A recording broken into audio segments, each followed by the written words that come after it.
Little House on the Prairie series by Laura Ingalls Wilder. Book 3, Farmer Boy. Chapter 7, Saturday Night. That night was Saturday night.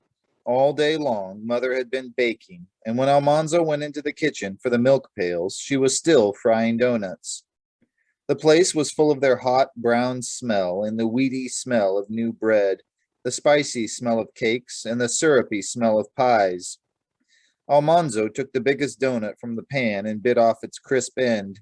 Mother was rolling out the golden dough, slashing it into long strips, rolling and doubling and twisting the strips. Her fingers flew. You could hardly see them. The strips seemed to twist themselves under her hands and to leap into the big copper kettle of swirling hot fat. Plump! They went to the bottom, sending up bubbles. Then quickly they came popping up to float and slowly swell till they rolled themselves over, their pale golden backs going into the fat and their plump brown bellies rising out of it. They rolled over, Mother said, because they were twisted. Some women made a newfangled shape, round, with a hole in the middle, but round donuts wouldn't turn themselves over. Mother didn't have time to waste turning donuts. It was quicker to twist them. Almanzo liked baking day, but he didn't like Saturday night.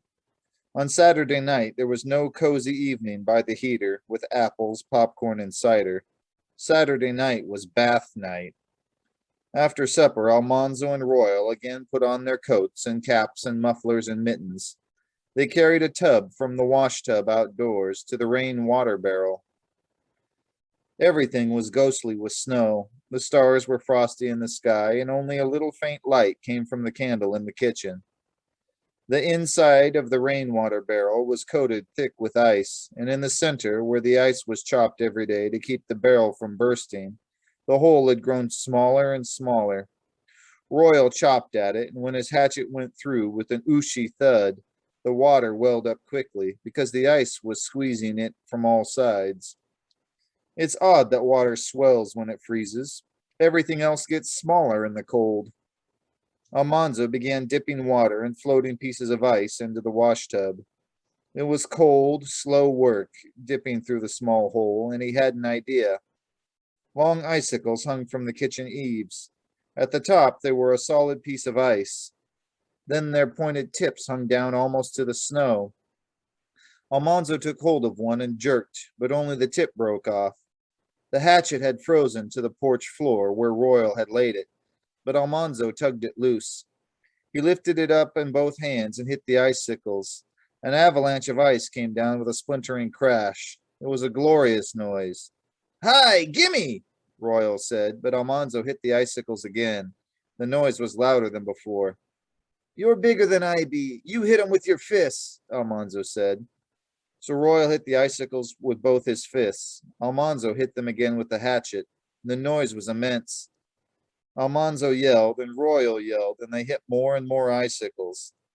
Big pieces of ice were flying all over the porch floor, and flying pieces pitted the snow. Along the eaves, there was a gap as though the roof had lost some teeth. Mother flung open the kitchen door. "Mercy us!" she cried. "Royal, Almanzo, be you hurt?" "No, Mother," Almanzo said meekly. "What is it? What you be doing?" Almanzo felt guilty, but they had not really been playing when they had work to do. "Getting ice for the bath water, Mother," he said. "My land, such a racket I never heard. Must you yell like Comanches?"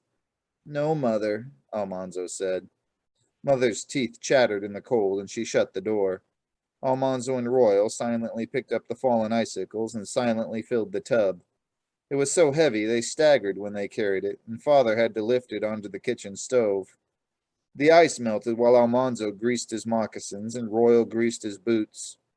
In the pantry, Mother was filling the 6-quart pan with boiled beans, putting in onions and peppers and the piece of fat pork, and pouring scrolls of molasses over all.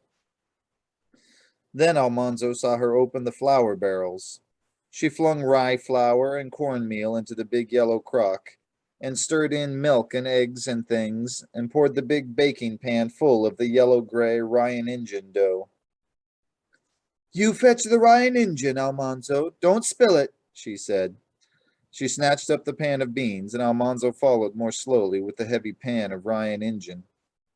Father opened the big doors of the oven and the heater, and Mother slid the beans and the bread inside. They would slowly bake there till Sunday dinner time. Then Almanzo was left alone in the kitchen to take his bath. His clean underwear was hanging on a chair back to air and warm. The washcloth and towel and the small wooden pannikin of soft soap were in another chair. He brought another washtub from the woodshed and put it on the floor in front of the open oven door. He took off his waist and one pair of socks and his pants. Then he dipped some warm water from the tub on the stove into the tub on the floor.